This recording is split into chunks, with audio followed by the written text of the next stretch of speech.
selanjutnya, legenda timnas Belanda Patrick Kluivert telah ditunjuk sebagai pelatih timnas Indonesia. Kluivert menyatakan misinya sebagai pelatih Indonesia adalah membawa tim Garuda lolos ke Piala Dunia 2026. Saat diwawancarai jurnalis yang juga pakar transfer Fabrizio Romano, Kluivert mengaku ingin segera bekerja untuk membawa kesuksesan bersama timnas Indonesia. Kluivert mengaku sepak bola merupakan olahraga tim, bukan hanya pelatih atau pemain, tetapi juga para supporter. Kluivert berharap semua pihak memberikan dukungan. Kluivert juga menegaskan dirinya memiliki misi yang sama, yakni membawa Indonesia lolos ke Piala Dunia tahun depan.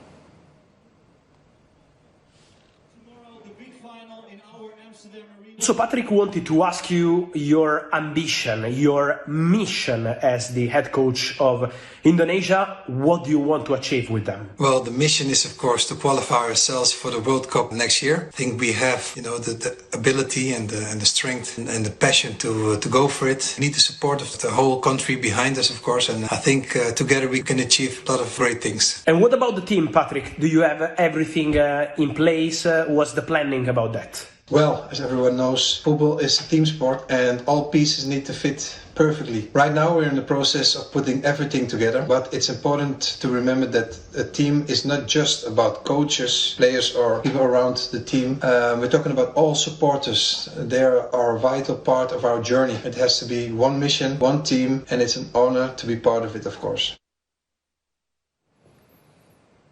Dan ujian pertama Patrick Kluivert sebagai pelatih timnas adalah laga lawan Australia dan Bahrain di lanjutan kualifikasi Piala Dunia Maret mendatang. Banyak pihak meragukan kemampuan Kluivert sebagai pelatih, namun Ketua Umum PSSI Erick Thohir meminta agar pelatih baru diberi kesempatan dulu. Erick menegaskan target PSSI sebenarnya lolos ke Piala Dunia tahun 2030. Berikut pernyataan lengkap Erick Thohir saat diwawancarai di program Rossi. Kan ada di bulan Maret melawan Australia away dan kemudian Bahrain di GBK. Itu kalau kita kalah dengan pelatih yang baru, Bapak kebayang nggak marahnya supporter Indonesia? Ya, kemarin itu kita bisa lihat juga ketika lawan China, ya kan? Kemarin itu juga saya tampakkan ketika kita kalau lawan Saudi, waktu itu kalah, kita udah selesai sebenarnya gamenya. Kenapa waktu itu ingat, saya bikin statement, saya mundur kalau tim ini sudah tidak percaya lagi. Sebenarnya kalau kita dari orang dari sisi lain kan mengerti dinamika itu gitu. Nah disitulah saya ngambil posisi sebenarnya gitu untuk menyelamatkan game Saudi. Waktu itu Kluivert pernah melatih Curacao dan kemudian dibantai Bahrain 4-0. Jadi ada trauma. Dia aja nggak bisa ngalahin Bahrain. Ya, kita juga sering dibantai dulu. Ya, zaman Nico Sintayong juga sering kalah. Tapi dengan perbaikan pemain lebih stabil.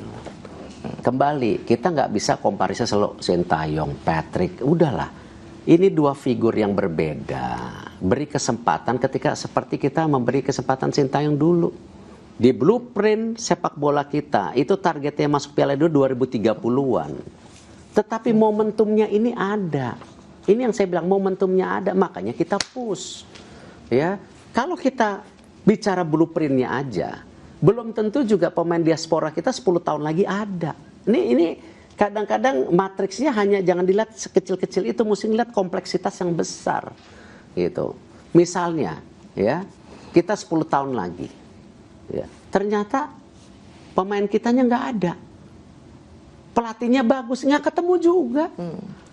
Ini part of the momentum yang kebetulan kita mau riding, kita mau tunggangin. Siapa tahu ya kita bisa.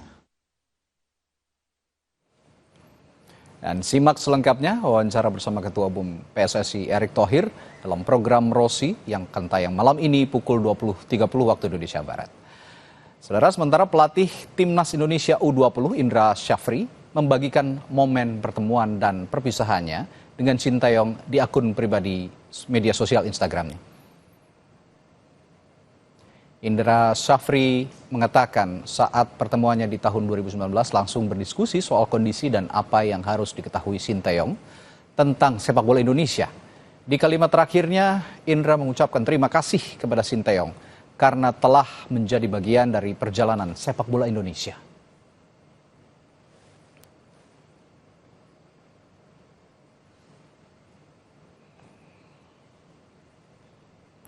Wakil Ketua MPR RI Edi Suparno mengatakan pelaksanaan program makan bergizi gratis sejauh ini sudah berjalan baik.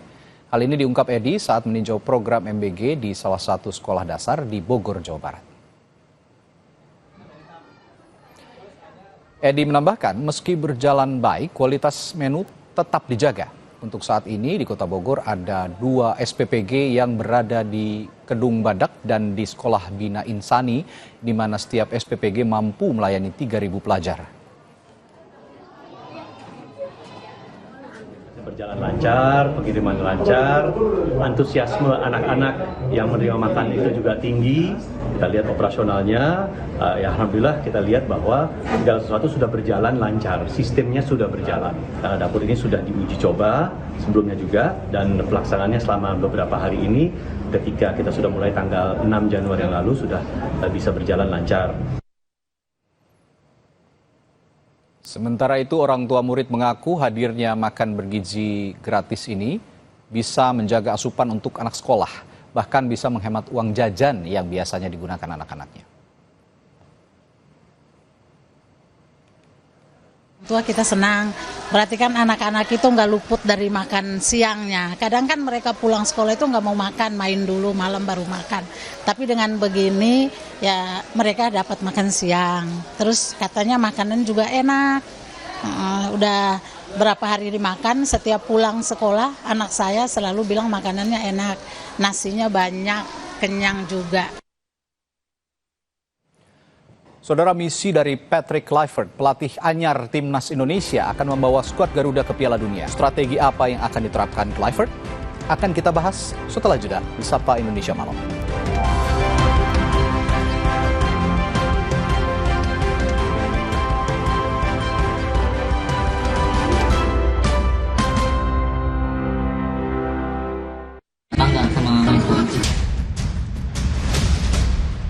Sudah mulai ada friksi dan adanya kerenggangan hubungan antara Coach Shin dengan sejumlah pemain didasari oleh pola komunikasi yang tidak berjalan dua arah. Ini tidak lain untuk kebaikan tim nasional. Tentu kita mengucapkan terima kasih kepada kinerja Coach Sintayong selama ini.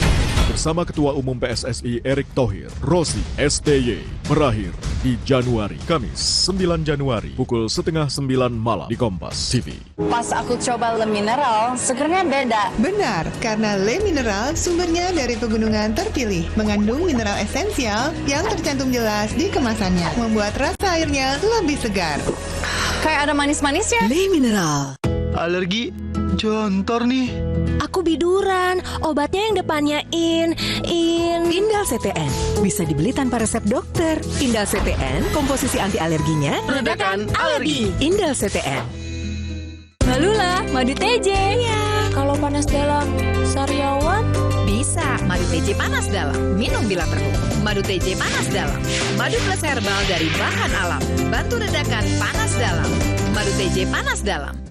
Semua botol bayi tertulis 100% bebas BPA. Kalau air galon, ada nggak ya yang 100% bebas BPA? Untuk itu, Le Mineral hadir dengan galon yang 100% bebas BPA. Ditandai dengan kode segitiga nomor 1. Le Mineral. Mulai 25, kalsium, 콜라겐, 부르크랑, 꿀리크리프, 툴랑 크로포스. No worries, 콜라겐. Susu steril dengan 1000 mg kolagen dan kalsium, kulit no keriput, tulang no kropos. 콜라겐아, susu awet muda. Batuk pilek parah sampai jadi pusat perhatian. Actifed, formulanya bantu sikat dahat membandel. Sekarang kamulah pusat perhatian. Actifed. Aku sering melihat galon cuci ulang disimpan di tempat yang kotor. Jujur takut, bersih nggak ya untuk anak dan keluargaku? Kami mengerti kekhawatiran ibu. Untuk itu, Le Mineral menggunakan galon yang selalu baru agar terjamin kebersihannya. Le Mineral.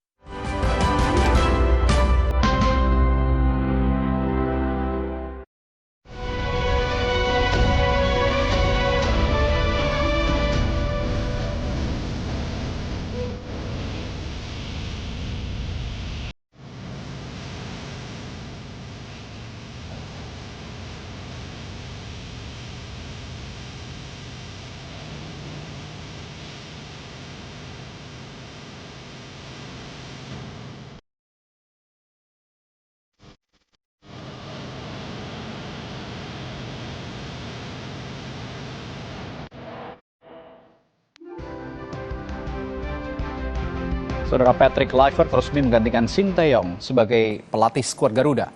Tantangan bukan hanya sekedar meloloskan timnas Indonesia di kualifikasi Piala Dunia 2026. Namun apakah strategi dan taktik dari Kluivert mampu diterapkan oleh pemain timnas?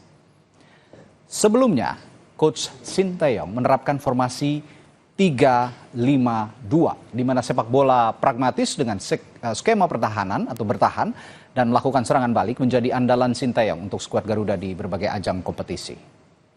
Nah, sementara Patrick Kluivert, pelatih baru timnas Indonesia asal Belanda ini, merupakan pelatih yang fanatik dengan skema menyerang atau dengan formasi 4-3-3. Lalu, apakah strategi atau taktik kepelatihan baru Patrick Kluivert ini mampu diterapkan di timnas Indonesia? Akan kita bahas usai tangan berikut.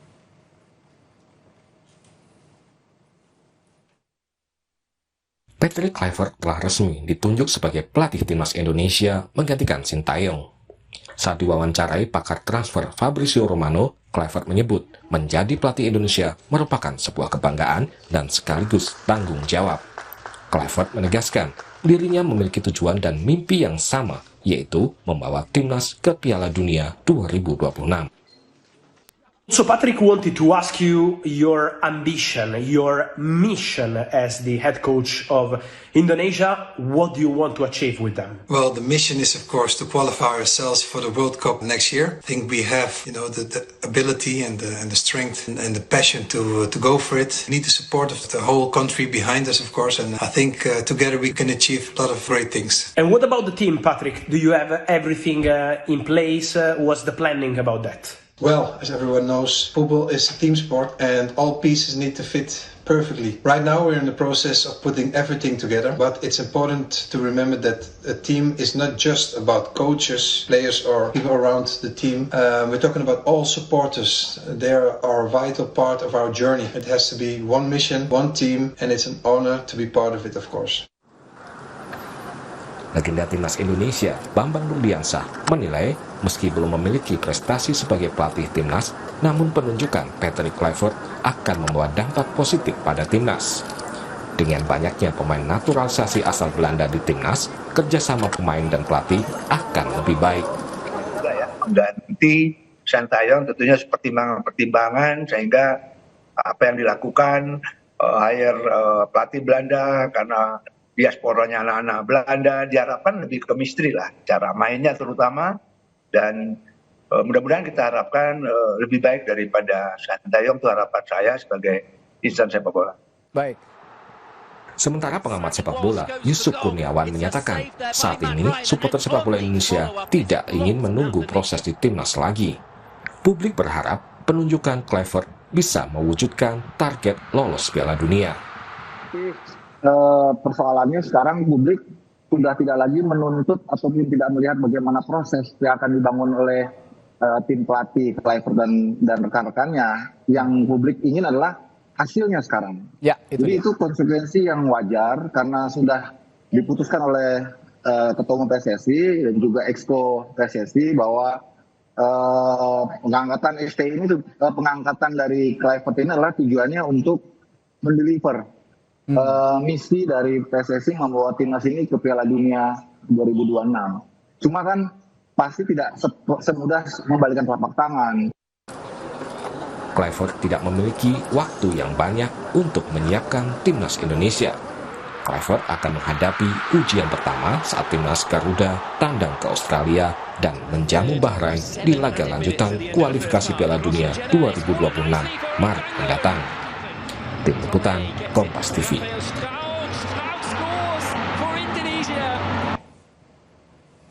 Dalam sebuah wawancara, Patrick Kluivert bilang, misinya adalah membawa Indonesia lolos ke Piala Dunia 2026. Lalu bagaimana peluang timnas Indonesia lolos ke Piala Dunia di bawah kepelatihan Patrick Kluivert? Dan bagaimana juga pola permainan timnas di bawah kepelatihan Patrick Kluivert?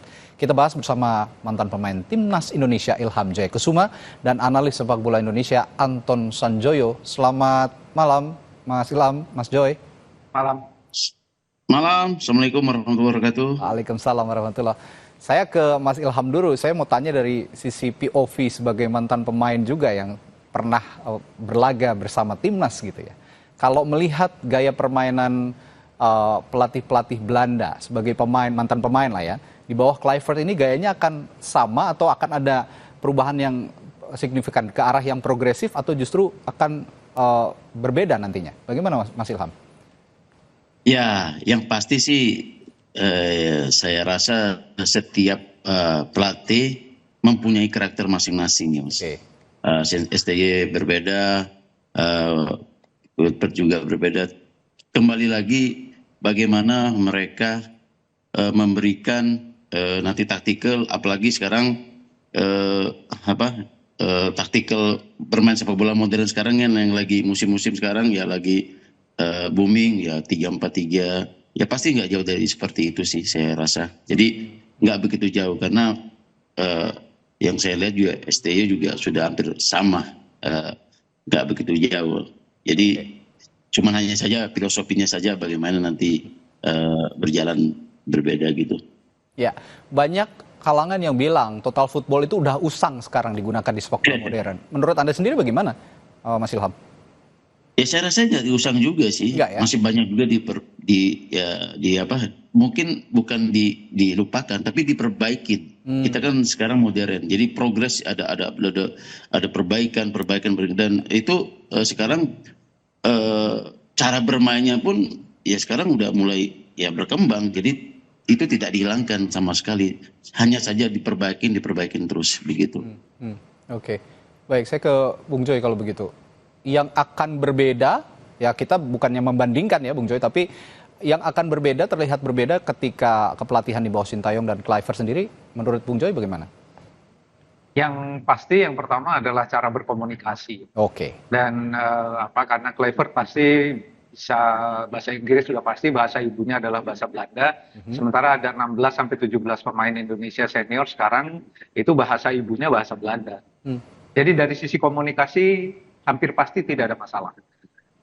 Kalau kepada pemain yang non diaspora dia pakai bahasa Inggris dan pemain-pemain kita kan udah go abroad semua. Jadi ya pasti nggak ada masalah juga. Nah soal taktikal memang menurut saya akan ada perubahan tapi nggak signifikan lah.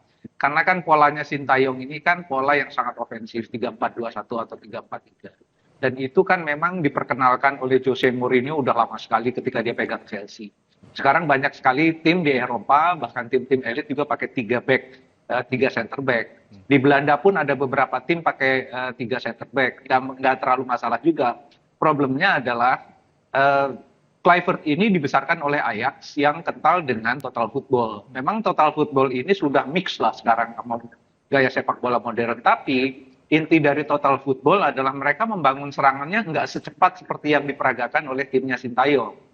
Mereka lebih sabar building up-nya, nggak terlalu buru-buru gitu. Mereka lebih sekarang bahkan ketika total football itu diterapkan di Barcelona kan berubah total menjadi gaya yang namanya tiki-taka itu gitu loh.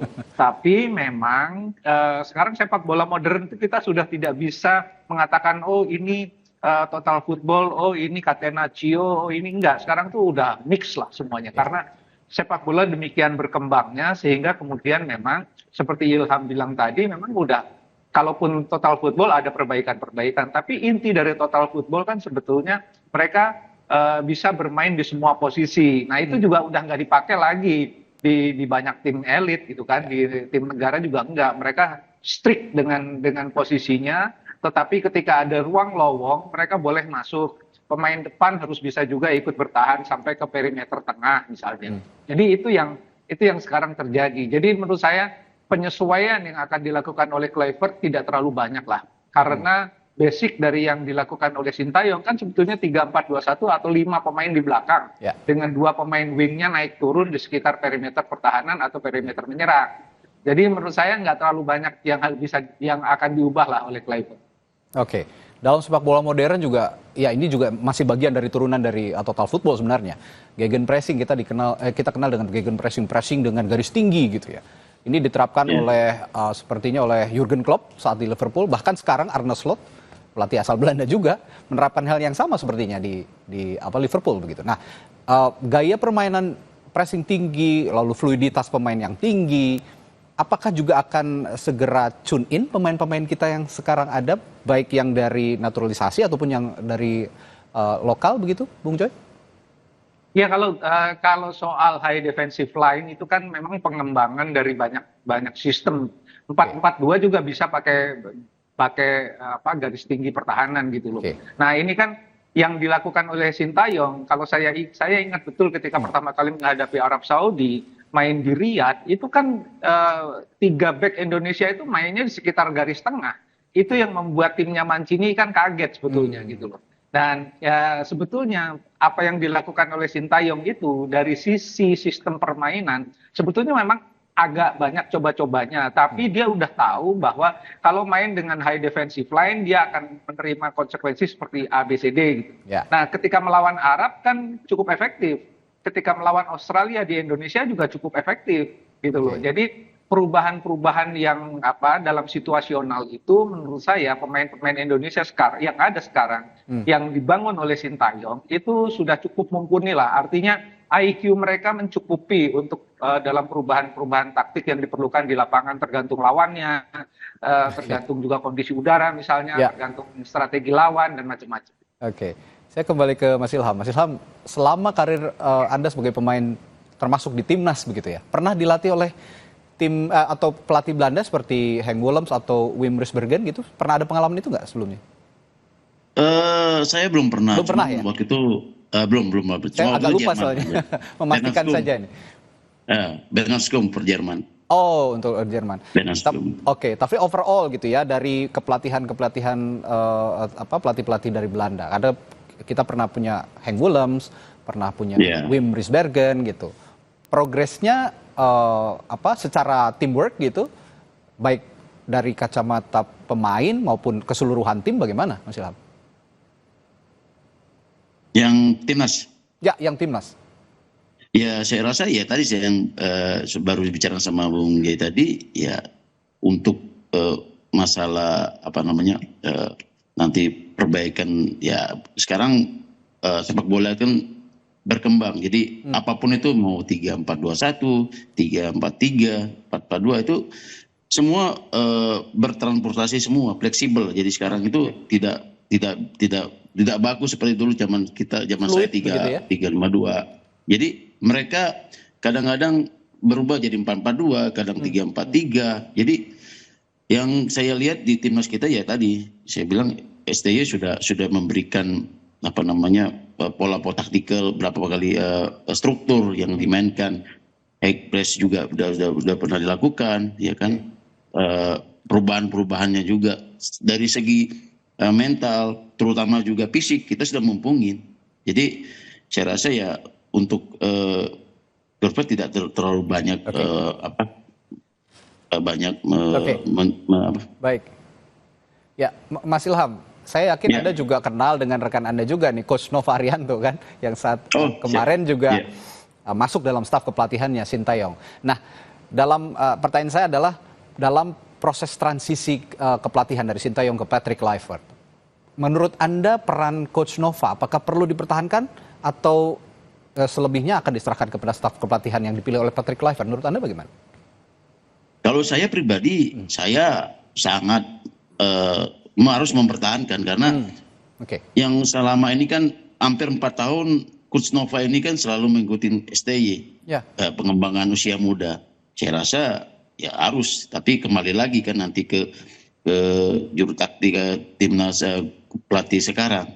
Tapi kalau saya pribadi harus dipertahankan karena 4 tahun dia ikut STY, dia sudah paham betul untuk usia-usia muda gitu. Pertanyaan saya sama untuk Bung Joy, bagaimana kira-kira untuk posisi Coach Nova ini, Bung Joy? Saya kira Nova itu menjadi penyambung antara pemain-pemain yang sudah ada sekarang dengan pelatih baru. Jadi dia mau tidak mau harus dipertahankan. Kan PSSI juga bilang akan ada 2 stafnya Patrick Kluivert dari pelatih lokal. Saya kira salah satunya mungkin ya logikanya ya pasti Nova Arianto lah. Karena kan yang tahu betul karakter si ABCD itu dari pemain lokal sampai pemain diaspora kan Nova gitu. Yang dia yang akan mengkomunikasikan itu kepada Patrick Kluivert. Ya, betapa sentralnya begitu ya peran Coach Nova di masa transisi ini. Dan saya nanti juga akan bertanya kepada narasumber saya, pada Mas Ilham dan Bung Joy, ada nama Denny Lansat dan Alex Pastoor di sisi Kluivert yang digadang-gadang ya akan menjadi asisten pelatih Patrick Kluivert. Dan katanya justru punya CV yang lebih mentereng dari Patrick Kluivert. Saya akan tanyakan ini nanti kepada Bung Joy dan juga Mas Ilham. Namun kita harus jeda dulu untuk mendengarkan kumandang azan maghrib untuk wilayah Jakarta dan sekitarnya berikut ini.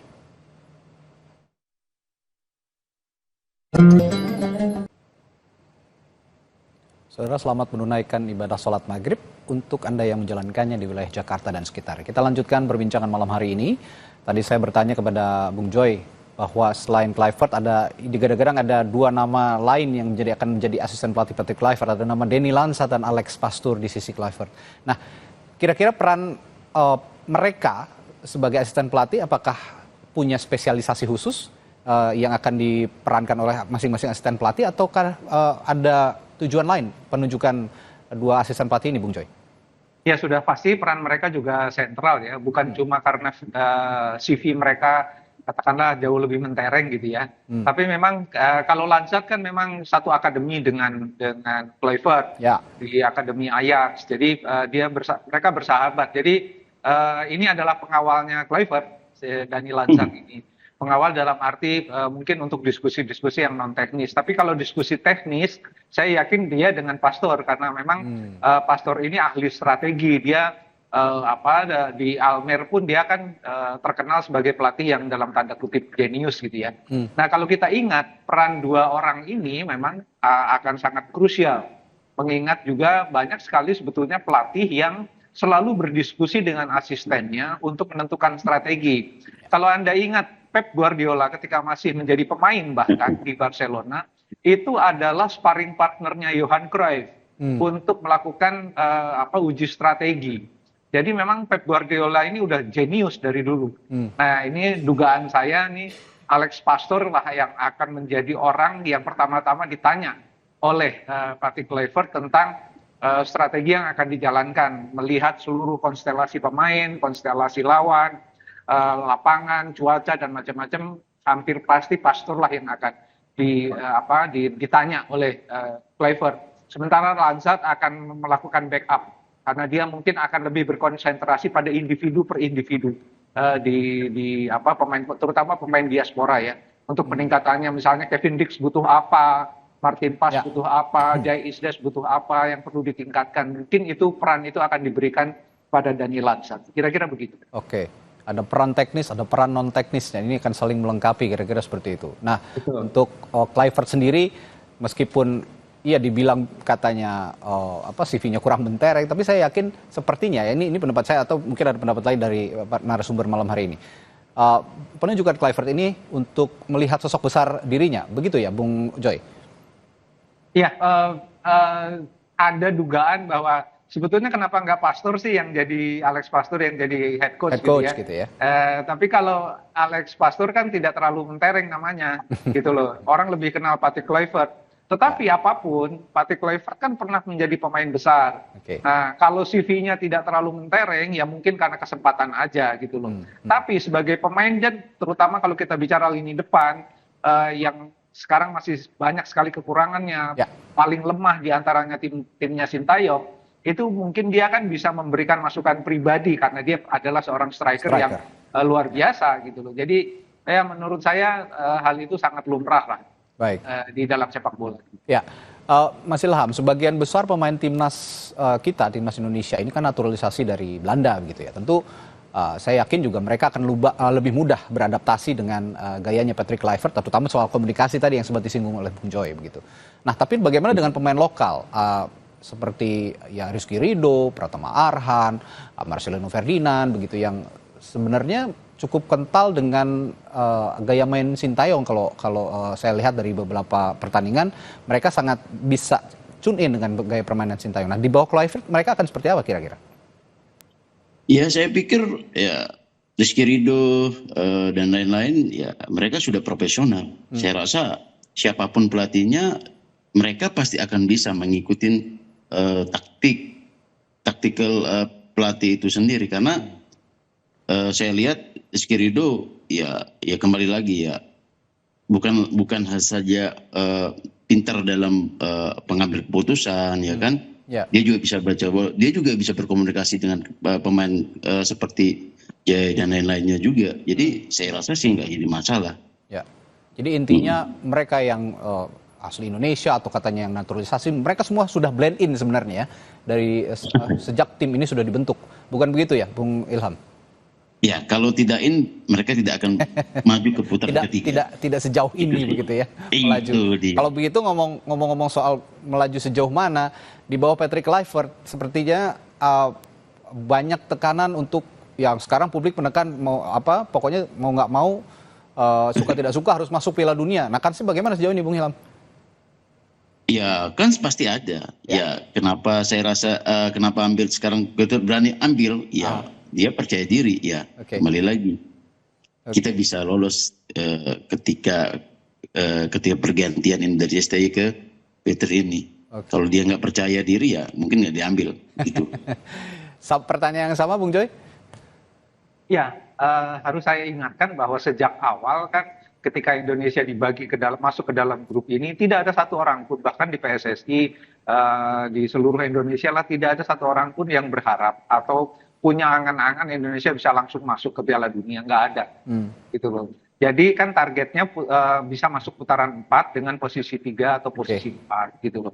Meskipun kalau secara hitung-hitungannya kan masih kesempatan untuk langsung lolos juga ada. Persoalannya adalah Indonesia masih akan home, masih akan away melawan Australia di Sydney, lalu akan melakukan away juga melawan Jepang, dan ini adalah tugas yang sangat berat untuk memetik poin penuh, gitu loh. Jadi yang bisa poin penuh itu kemungkinan besar adalah home lawan Cina dan home lawan Bahrain. Kalau home lawan Cina dan Bahrain bisa dimenangi 6 poin, rasanya sih posisi 4 udah di tangan, gitu loh. Jadi nggak perlu membebani tim ini dengan harus lolos ke Piala Dunia, nggak ada kata lain karena udah ganti ST. Menurut saya itu konyol lah, menurut saya gitu loh. Ya, yang penting sekarang menjaga kondusivitas tim agar tetap fokus begitu ya. Jadi jangan didistract oleh anasir-anasir yang bisa merusak konsentrasi, merusak fokus, kira-kira seperti itu. Bahwa sekarang ada pelatih baru, ya berikan kesempatan yang baik kepada Patrick Kluivert dan nanti staf kepelatihannya juga, sehingga pemain-pemain juga bisa percaya diri menjelang pertandingan penting, terutama yang home tadi yang dibilang oleh Bung Joy ya, melawan Cina dan juga melawan Bahrain di Indonesia. Baik, terima kasih analis sepak bola Bung Anton Sanjoyo dan mantan pemain tim nasional Indonesia Ilham Jaya Kusuma telah berbagi perspektifnya malam hari ini. Sehat selalu Bapak-Bapak, sampai jumpa lagi. Sama-sama, terima kasih. Terima kasih. Assalamualaikum. Saudara, setelah jeda di Sapa Indonesia Malam, KPK menyebut hingga 7 Januari 34 anggota Kabinet Merah Putih belum melapor LHKPN. Kami punya ulasannya setelah jeda bersama rekan saya Audrey Chandra. Sesaat lagi.